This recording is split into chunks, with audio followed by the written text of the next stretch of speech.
Southeast Asia attracted $10.4 billion in tech startup investments in 2022. Now, that was the third strongest year despite a global slowdown, even as we were recovering from the pandemic. But interestingly, this year, the first half, we recorded a 56% drop year over year when it comes to tech funding for Southeast Asia. You're shaking your head. He's like totally cool about it. Give us some perspective. I mean, you're a seasoned pro. You've made some fantastic winning bets on unicorns like Gojek and Sea Limited. You've seen this, definitely not your first rodeo, as they say. Yeah. Help us put that in perspective. I mean, is this a hard landing or is it something else? Honestly, this is probably one of the more exciting times I've seen. Yeah, in a way, the cost of funding has increased, which essentially means valuation has decreased in terms of multiple. And what's good about this now, most of the technology companies are now thinking no longer about just growth at all costs, but sustained growth, profitability, right? And it's so interesting. I checked just before this meeting, the three largest tech companies in Southeast Asia, namely Sea, Grab, and Goto, are being valued next year at a price to earnings multiple, see, which is a positive thing, meaning that now it's all about the earnings growth, right? So when you talk about this, I think right now is probably one of the more interesting times to look at. Obviously, we don't know how prolonged will this be winter for tech, but we are seeing some positive signs coming out from the three large tech companies. And we're also seeing in our portfolio very good development where most of the founders are thinking of institutionalizing the business. So that's why I'm super excited talking about it. And one thing for sure, technology now has become an essential part for society. So for us, technology here is to stay. This is akin like investing in Southeast Asia, investing in tech, it's probably investing in China in 2008, maybe investing in the US in 2000. So there's still many layers to grow. So guys, it's a great time to start looking at technology companies today. So you're seeing a definitely glass still half full. I'm not even seeing half full, I'm getting more full. Why? Because risk is being priced out of the valuation. Some companies in technology is priced at, cash per share. And the business is not being valued at all. So this is really a great time to buy optionality, a lot of these tech companies, especially in the public market. In the private market, we're seeing it in seed, Series A. Now everybody is looking at an EV to revenue multiple, no longer an EV to GMV multiple. Some are even looking, hey, price to earning 2026, 2025 for Series A, Series B startups. So honestly, if this is the first time I've seen it in tech investing, we're going back to 12, 15 years ago, going back to fundamental. That's why I'm excited. Now, you mentioned a lot of tech companies, the startups are now looking at stabilization. How do you be here for the long term? Talk to us in this period how the priorities have changed, especially for some of these entrepreneurs you're working with, but also for investors as well. So for entrepreneurs, right away, they're looking at for product market fit. And a lot of times they said, how fast do I take to become commercialization? Once you hit Series A, people no longer talk about does the product work or not. People just simply say, hey, when will you get your revenue? When do you get your gross profit? Essentially, what we would allow back in 2021, 2022 in Series D, now we ask in Series B, right? The second, actually now investors demand more. What's good about this for all of us, I've made my share of mistakes, 2021, 2022, right? So not everyone is a hero in all their investment. We allow people to get away with a lot of things. Now, we're very focused on governance, number one. We focus a lot on institutional building. So in our company, we say, hey, you build a product, let me help you not just find the customers, let me find you the right people, the right CFO, the right level of CTO, the COO. So we help build the team, and we want to make sure that these companies in 7 years is the right number, to become IPO ready. So you're saying that in some ways, investors like you are now spending even more time with these companies. Yeah, but useful amount of time. Honestly, before 2022, 21, we played this dance game, people make presentation, etc. You have to take this because there's other investors want to come in, so you have to be okay with that number. Today I say, hey, we want to be partners, not just capital provider. So if you want us to be partner, this is how we're going to do it. And for us, I mean, the way we sell ourselves, we're one of the very few companies that have taken companies public. Bukalapak, Goto, Sea, all the others, right? So I said, at least we have a track record. I can tell you how we do things, right? So if you don't want to be partners with us, it's okay. So we want to come in a partnership with the right mindset. And we're okay to reject deals if it's a hot deal and everybody's chasing. Let it be lah. I believe in, if it's meant to be, it's meant to be. Very nice. I want to remind our attendees that please, you can ask a question of Pandu if you scan your QR code that's right there on your badges. I want to ask you, in light of this, it also sounds like the horizon for investments, right? And the framework for doing things have also changed as well. How are you recalibrating and adjusting? So same, we work for our institutional clients or limited partners. All they ask now is, where's your DPI?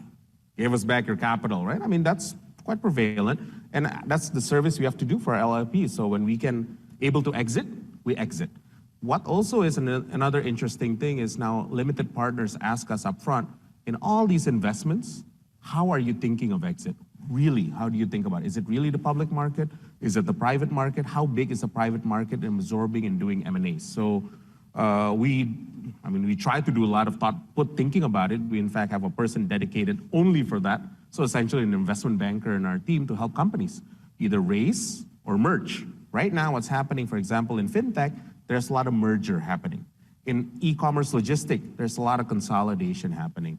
In e-commerce, essentially the big four essentially is quite well to do lah. So they're okay, right? The interesting thing is what's happening, and maybe we haven't touched on, is what's happening between the flow of China to Indonesia in terms of tech.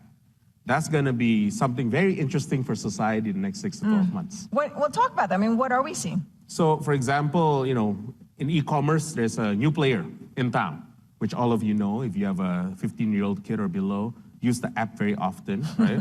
You scroll every 15 seconds, that particular letter T, right? What's so interesting with this company... TikTok he's talking about. Is that what it is? Okay. Yeah, have a daughter. Yeah. Right. But with this, what's interesting about it is that it's essentially almost like a capital flow coming in to this market and essentially changing the way it works. Why? Because now suddenly subsidies increase, price competition increases again. Is it good or not? The jury is out, right? But what's so interesting is not necessarily the e-commerce behind that business, but the social side of things.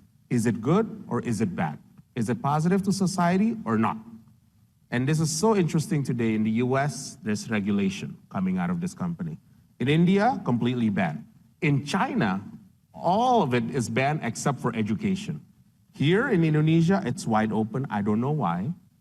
But imagine if it's in your home country, you cannot be used. Why in Indonesia everything is open? Just question mark, right? So that will also change the way it works here because it does disrupt the competitive balance, right? Because essentially you're doing it, pricing it below market, right? Because you're very profitable in your home country, and here, essentially, you're doing it below market. Again, just food for thought. Since you mentioned e-commerce, let me go there for a bit, because obviously we saw this week ASEAN leaders sign the Digital Economic Framework Agreement, right? That's really going to be a boost for e-commerce.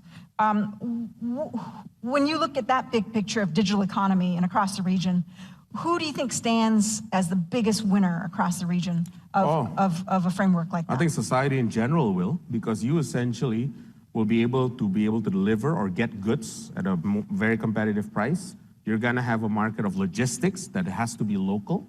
You're also going to have a market of payment that will also be local. Essentially, one of the things we're doing in ASEAN, I'm part of the ASEAN Business Advisory Council, and my job is to promote QR code. And now QR code is, we're already trialing in Singapore. We're already doing it in Thailand. We're doing it in Malaysia and also in Philippines. Essentially, the idea is to be able to make ASEAN borderless to transact. So for example, all of you coming here, hey, I can pay for my coffee using my phone. So for example, you're from Philippines using GCash, I can use my phone and it can transact using your home currency, which is awesome. If you're from Singapore, you can use whatever, your DBS account, and you can pay it here. And that's super cool, right? Because it essentially opens the entire ASEAN market using trade.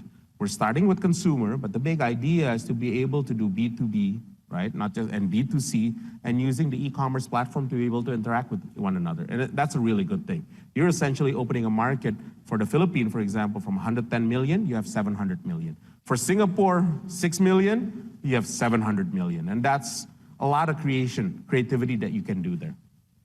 And obviously, I mean, there's been lots of discussions today about QR codes and just that excitement.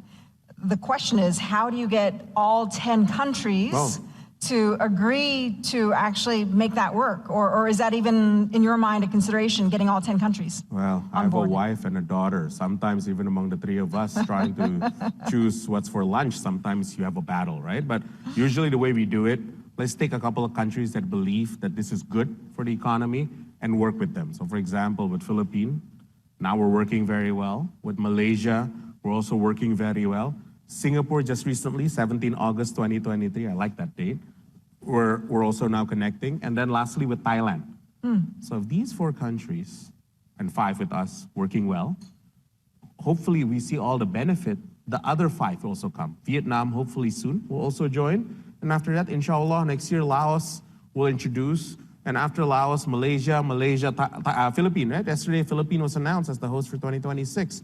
One of the things we want to push using the Asean back hat is to push this legacy project, including the QR code. So one thing for sure, like, that's not an event, it's not just for this week. We're already preparing for next year in Laos. We're already preparing for Malaysia, when Malaysia hosts, and inshallah in 2026, when Philippines hosts. So 3-4 year game plan. Yeah. If we don't necessarily need all 10 all at once, I mean, what do you think is to get what in your mind would be a successful number of countries on board? I think the countries we mentioned, that I just recently mentioned, adopt it well. Not just adopt for the sake of adoption, because I don't know if you guys noticed the last 4 days, a lot of this has been driven by the business community. A lot of the business people, the big business group from each of the countries, including the small, medium enterprises that come, we've been the driving forces behind this, right? So hopefully with this, there's a lot of positivity that comes out of it. So I'm actually very optimistic, to be honest, among the 6 nation states I mentioned. With the remaining, obviously we'll be there. They want it, we're here to deliver. That's essentially the message. All right, that sounds good. Well, at least half a majority, or at least more than slightly more than a majority works, right? Yes. Digital payments, I mean, that obviously ties into fintech. And fintech is a huge area. And certainly in this region, I mean, one of the things that fintech really facilitates is really bringing SMEs, small, medium enterprises, really to the table and really helping them to explode. How transformative do you think fintech will be for SMEs and for small mom and pops? It's one of the necessities for the government, because every year we got to provide 2 million jobs. You know, one of the headache is my headache now. Headache that I think the next 3, 4, 5 years, because we're having an election soon too, right? So we'll probably have a new leadership next year, is that we have 2 million jobs every year that's added, right? And our country today is trying to grow from 5,000 GDP per capita to 10,000 GDP per capita. And also one of the things that we worry the most is also growing inequality, right? So when you talk about fintech and inequality and access to job, how do we tie this together? So idea, okay? Very short term. In very short term, we have to think about easy win. For example, agriculture. How do you think about agriculture to provide the everyday workers? Government will always give help, right, to them. But how do we make sure that they can work for themselves and become an economic force? So fintech can help 2 things. One, to give them capital in a cheap way, not expensive way, right? Number 2, for them to be able to deliver the goods using e-commerce at a higher price. Because today in agri, for example, for these farmers to sell their end product, they may have to go 3 to 6 middlemen.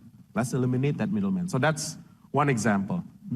Longer term, the main focus that we as citizens should think, and this not just to Indonesia, but ASEAN as a whole, is how do you focus on the development of education? For Indonesia today, the main importance is about STEM, science, technology, engineering, and management, right? And mathematics, right? So how do we increase that? That's a 10-year story for us to increase the output of every citizen in our nation. Really lots of opportunity there. But fun. That's where the excitement comes from. Right. Let's talk a little bit about industries. We've heard, I mean, since Indonesia is a chairman of ASEAN, we've heard Indonesia talk quite a bit about EVs. And for example, we had Minister Luhut this morning talk quite a bit about EVs as well. What's your take on EVs, and especially the tie-in with mining, for example, since you've got mining background there? Yeah, and, I do. Right? Mining background a little bit. Yeah, it's just a slight tad. And how does that play into whether or not that will benefit Southeast Asian, mines, for example, and and opportunities to support the EV industry? So, the primary economy of us the past 20 years have been digging and sell. And that essentially is an extractive industry. And now we're being forced to get out of our comfort zone, and rightfully so, right? Is to be able to bring value added and value creation. So you go from mining, in this case it's nickel, right? From nickel, how do we develop nickel to become processing, all the way into battery, and at the end to B2C, which essentially is EV. This is just one example. There's going to be other materials that you can do downstream about. What's so interesting with this nickel, I'm sure you heard from Minister Luhut this morning, how that actually create trade flows with China that used to be negative, now positive, right? What's interesting, we haven't seen anything yet. Imagine what we can do with EV. The penetration in Indonesia is less than 0.1%. You want to talk two-wheeler, four-wheeler. We don't have three-wheeler. We used to have three-wheeler, no longer, right? The flipping point is 5%. I was just in Bangalore last week. India just recently touched 5%. In the last 1 year in India, the market for EV essentially grew 4x. I think it'll be soon. Indonesia, the next 5 years, will develop that level of trajectory. Once you reach 5, it's very fast to go to 20. Why is that? Because you need economies of scale. So there's a little bit of a chicken and egg problem, I guess that's the word for it. But between 0 to 5, you do need to work close with the government to push this agenda. The good thing, I don't know if you've seen Jakarta the last month or so, our air quality not so great, right? But as I said to the government too, hey, you can't do any worse because now, you're starting from the bottom, now we can only go up. Let's figure it out. One of the issues is about transportation. So this is a perfect time, right, for us to try to solve it together. It's not gonna be overnight. For China, it took about 7 years to solve it. For Indonesia, learning from everything that's going on in China and some in India, I think we can do it at least in the same time frame. So structurally, I'm positive. If you're an investor, the risk is always how fast is that adoption? Is it 10 years, 15 years? My view, it's gonna be faster than expected. Why? I'll give you 2 examples. E-commerce. E-commerce, is only took about 10, 12 years for people to adapt, right? 2000, now it's 2023, e-commerce is here to stay. Fintech only took about 6 years, from 2016, 17, and because of COVID, it explodes. I think EV will be quite similar, right? What's pushing it is actually quality of life, which is air quality. There's certainly lots of issues like that are very, very pressing. But I want to ask you, pick your brain a little bit. If someone has $1 million to spare, for example, what would an ideal portfolio now look like? What should they be looking? How would you invest that $1 million? This is a tough question. Depending what your age is, I get asked this question a lot. If you're below 30, please invest in yourself. Invest in education, right? You can invest to become better, professional, just be really good. I always believe you start your career at 40 because you learn a lot, right? Between 30 to 40, essentially people pay you to do your job. 40, you start getting paid for what you know and who you know, right? Essentially that, right? And at 40, if you have to invest, probably invest some, no longer just about yourself. I'll probably invest some in stock of your business. I'm an entrepreneur, so I would double down everything on my own business. I'm not the type of person, let's put 20% in stocks, 10% in bond, etc. Invest in your business, invest in your career. But if you have enough, that 1 million is just to play, I put everything into the equity market today. Not even bond, because bond is being priced appropriately. The equity market, depending where, right? As for example, in Indonesia, you can find great values. So that's me, so All right, and specific sectors, segments that you'd be looking at? Oh, what I love today, technology is the market I love. It's just being mispriced in that sense. And essentially it's priced for horror. Priced as though there's no more technology. But I know for a full fact, the business is growing very well.